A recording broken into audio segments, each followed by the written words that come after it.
the most useless animal that shouldn't exist. Imagine if evolution had a sense of humor and decided to create a bear that can't bear, a predator with claws and fangs, but zero interest in hunting, a creature so bad at surviving that scientists had to literally save it from itself. Meet the panda, cute, fluffy, clumsy, and possibly nature's biggest mistake. But here's the mystery. If pandas are so terrible at being animals, why do they still exist? How did evolution let this round, bamboo-chomping meme survive when far tougher species vanished?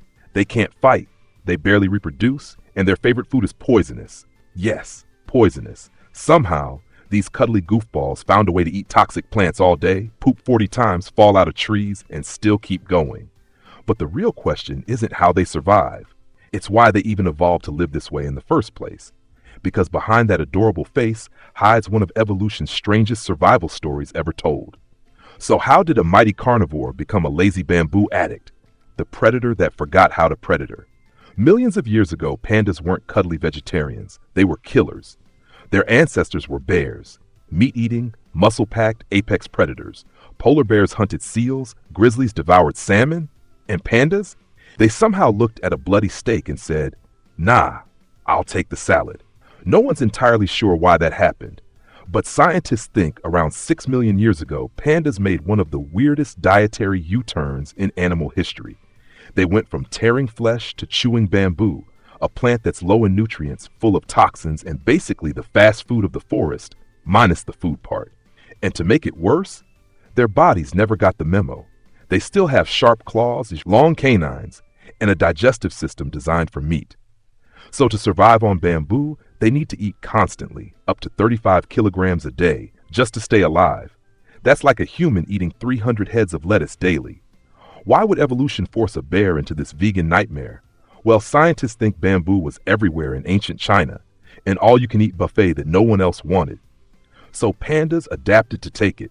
But it wasn't a smart choice. It was a trap, a slow, sticky evolutionary corner that made them dependent on one toxic food source. And this new diet didn't just change what they ate, it rewired everything. Their teeth, their guts, even their behavior. They evolved a pseudo-thumb, a weird extra bone that acts like a thumb just to grab bamboo. Evolution literally bent their bones to help them eat more of the worst food imaginable. But there's one more twist to this tragic meal plan. What if I told you pandas lost their taste for meat, not out of choice, but because of a genetic curse? What kind of mutation makes a predator forget that meat tastes good? The genetic curse that changed everything.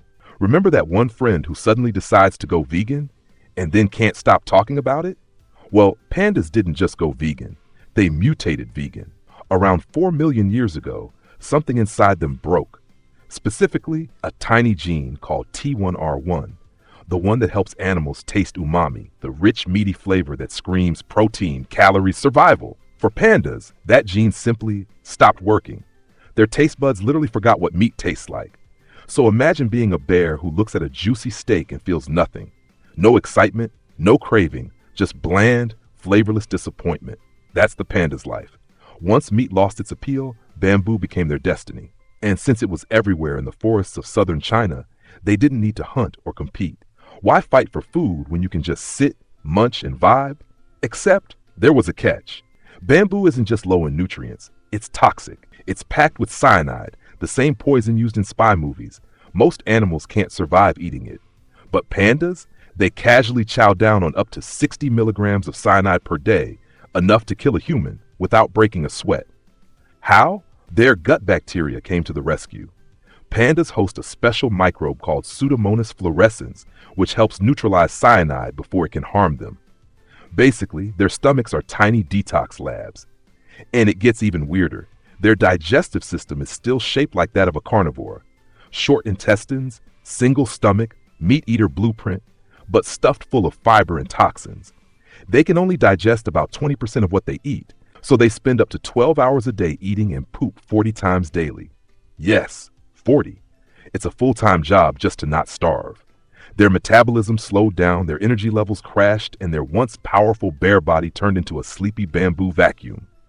It's easy to laugh, but this slow life created an even bigger problem: loneliness. Because each panda needs so much bamboo to survive, they live far apart. So far, they can barely find each other to mate. And when they do meet, they've got a 2-day window, 2 days out of the entire year to reproduce. Miss it, and that's it. Evolution doesn't do second chances. So how did a clumsy, slow, low-energy animal with zero motivation to find a mate not go extinct? The answer might lie in one of the weirdest panda behaviors ever caught on camera, something involving the poop mystery and the panda paradox. Okay, so we've covered the panda's tragic diet, its lonely love life, and its terrible survival skills. But there's still one mystery left that might just be the weirdest of all. Why do pandas love rolling in horse poop? Yes, you heard that right. Deep in China's Foping National Nature Reserve, scientists watched wild pandas gleefully smearing horse manure all over their bodies, especially their faces and necks. They looked like toddlers finger painting at a farm. At first, everyone thought it was just another pandas being pandas moment, until researchers noticed something odd.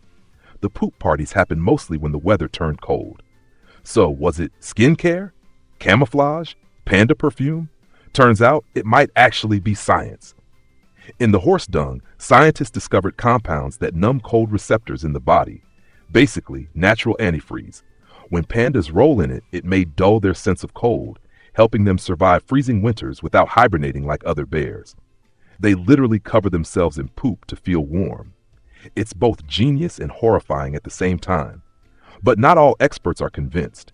Some say it's just fun. Maybe pandas are so starved for stimulation that rolling in poop is the most exciting part of their day. After all, when you spend 12 hours eating the same stick and pooping 40 times, horse manure probably feels like a spa day. Still, it's strangely poetic. Evolution gave pandas a raw deal, yet somehow they found a bizarre, smelly loophole to keep going. Even when every law of nature says they shouldn't exist, they do. And here's the twist. Humans are part of that survival story too. There are only about 1,800 pandas left in the wild, but thanks to massive conservation efforts, captive breeding programs, and habitat corridors, they're slowly bouncing back. Ironically, the species that once doomed so many others is now working overtime to save an animal that nature itself seems ready to give up on. So maybe pandas aren't proof that evolution failed. Maybe they're proof that sometimes survival isn't about being the strongest, fastest, or smartest. Sometimes it's about being too darn adorable for humanity to let you disappear. Because let's face it, if pandas weren't cute, they'd be extinct. And we'd all just be saying, hey, remember those weird vegetarian bears that rolled in poop?